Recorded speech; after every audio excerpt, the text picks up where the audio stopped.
End gold buyers, మీ కష్టాల్లో నమ్మకమైన మీ ఆత్మీయ నేస్తం. మా ఇంటి బంగారం బిగ్గెస్ట్ హిట్ 100 crores అబౌవ్ దాటిపోయింది.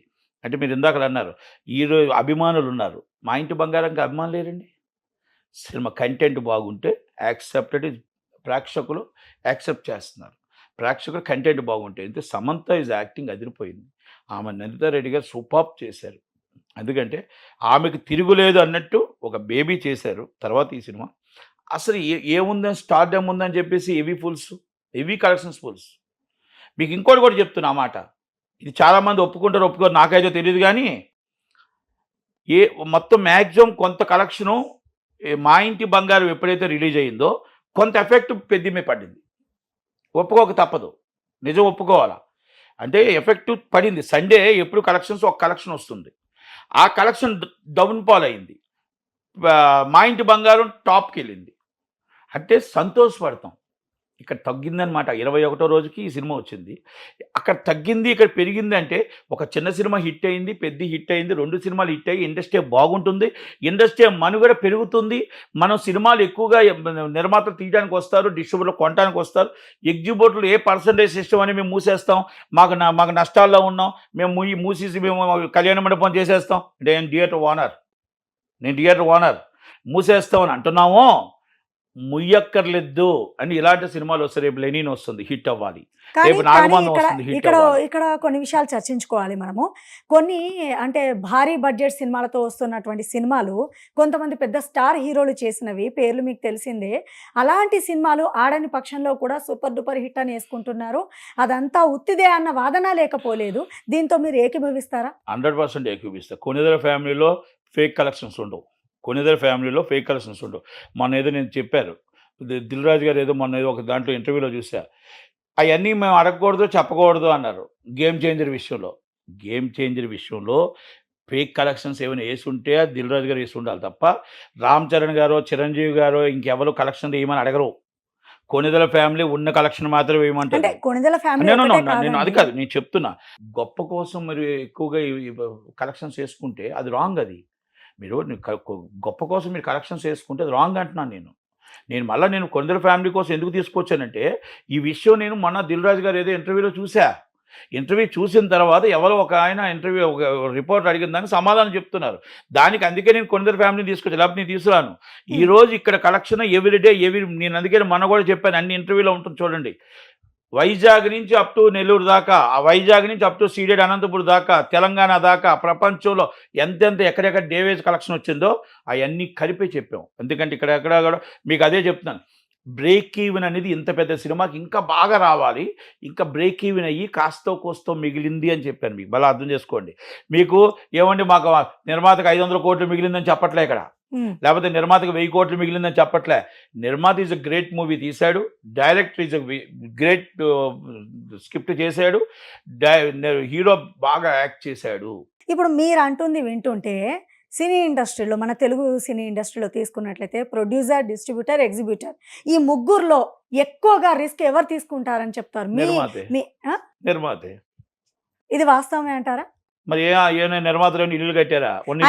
అయితే మరి చిన్న సినిమాల్లో కంటెంట్ బాగున్నా కూడా సూపర్ డూపర్ హిట్ అవుతున్న సందర్భాలు చూస్తున్నాము. ఫెయిల్యూర్ ఎక్కడుందని మీరు నోట్ చేశారు? నేను ఒక చిన్న మాట, నేను వచ్చి 41 సంవత్సరం అయింది. 13వ సంవత్సరంలో వచ్చాను దాసనాథ దగ్గరికి.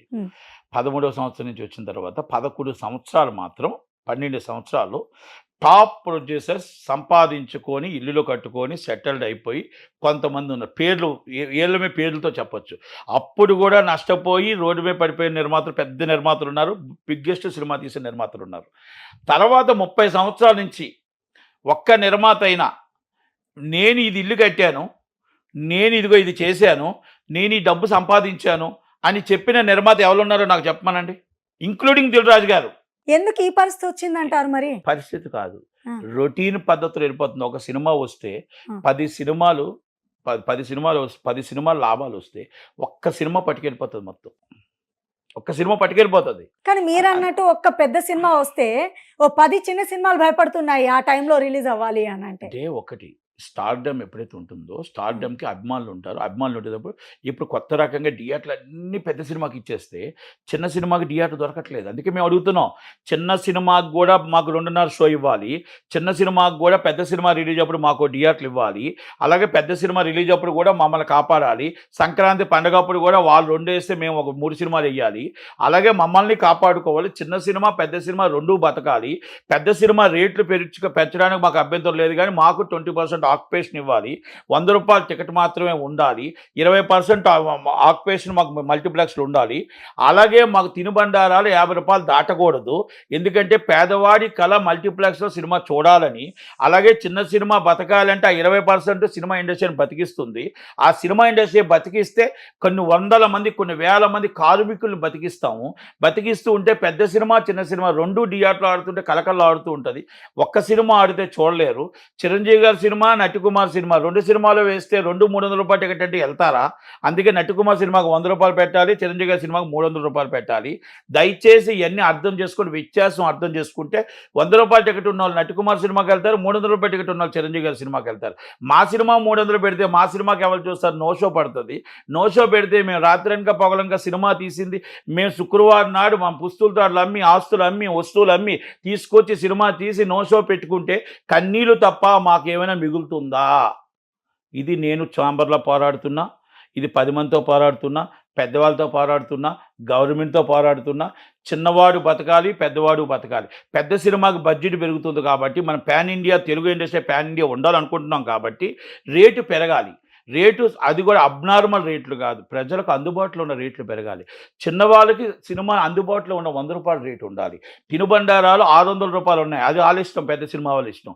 కానీ మాకు మాత్రం 50 రూపాయలు దాటకూడదు. కరెక్టే మీరు అంటుంది, వినడానికి చాలా బాగుంది. కానీ కొన్ని సందర్భాల్లో ఇంతకుముందు మీరు చెప్పారు, సంక్రాంతి పండుగ టైంలో కానివ్వండి, లేదంటే ఏదైనా ఒక పెద్ద సినిమా రిలీజ్ అవుతున్న టైంలో కానివ్వండి, కొంతమంది పెద్దవాళ్ళు వాళ్ళకి తగ్గట్టుగా రూల్స్ మార్చేసుకుంటున్నారా? ఆ రూల్స్ ఎప్పుడూ ఒకేలా ఉంటున్నాయా?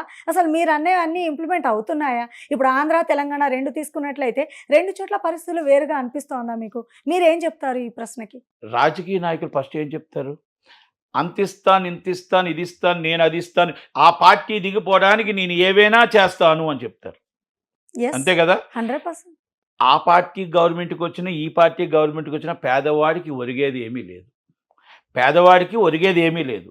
అలాగే